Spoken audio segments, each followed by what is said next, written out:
ത്രിയേക ദൈവത്തിന് സ്തുതി. യേശുവിൽ സ്നേഹവന്ദനം. ഒരു ബന്ധങ്ങളുമില്ലാതിരുന്നിട്ടും അതിരാവിലെ ഇരുട്ടുള്ളപ്പോൾ യേശുവിൻ്റെ കല്ലറയിലേക്ക് പോകാൻ മഗ്ദലന മറിയത്തെ പ്രേരിപ്പിച്ച ചേതോവികാരം എന്താണ്? ചില ബന്ധങ്ങളെ നിർവചിക്കുവാനാകുമോ നമുക്ക്?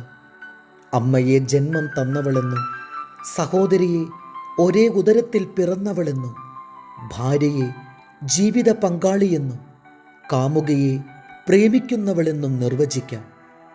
എന്നാൽ ഇതൊന്നുമല്ലാഞ്ഞിട്ടും മരണത്തോളവും അതിനപ്പുറവും പിരിയാതെ കൂടെ വരാൻ ചിലരെ പ്രേരിപ്പിക്കുന്നത് ഏത് വികാരമാകും?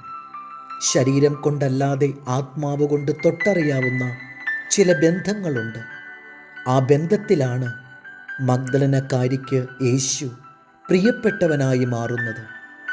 യേശുവിൻ്റെ ആത്മാവ് അവളിൽ പ്രതിഫലിക്കാൻ തുടങ്ങിയ നാൾ മുതൽ ക്രിസ്തുവിനെ ആത്മാവിൽ മണവാളനായി സ്വീകരിച്ചവളാണ് മറിയം.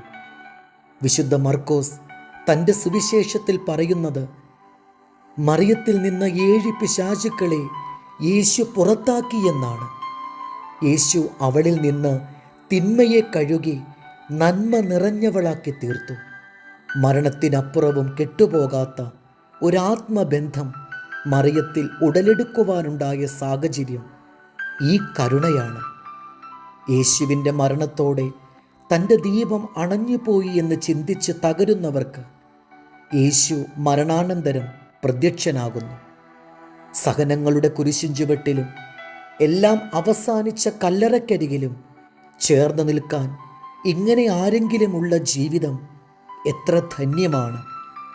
യേശു തൻ്റെ കരുണ കൊണ്ട് സൃഷ്ടിച്ചെടുത്ത ഈ ആത്മസുഹൃത്തിനെ പോലെ നമ്മുടെ ജീവിതത്തിലും ആത്മാവ് കൊണ്ട് തൊട്ടറിയുന്ന ഒരു സുഹൃത്ത് ആവശ്യമല്ലേ?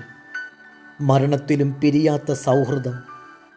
അപ്പം വർദ്ധിപ്പിച്ചപ്പോഴും അത്ഭുതങ്ങൾ നടത്തിയപ്പോഴും അത് കാണുവാൻ ആയിരങ്ങൾ ഓടിക്കൂടി.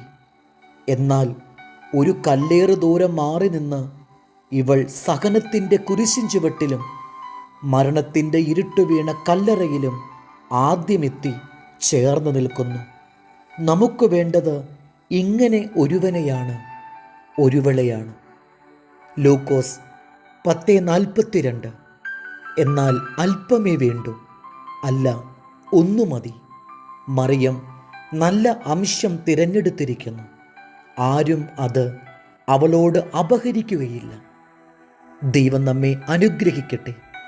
കർത്താവിൽ എളിയ ശുശ്രൂഷകൻ ഈരാളിലച്ചൻ.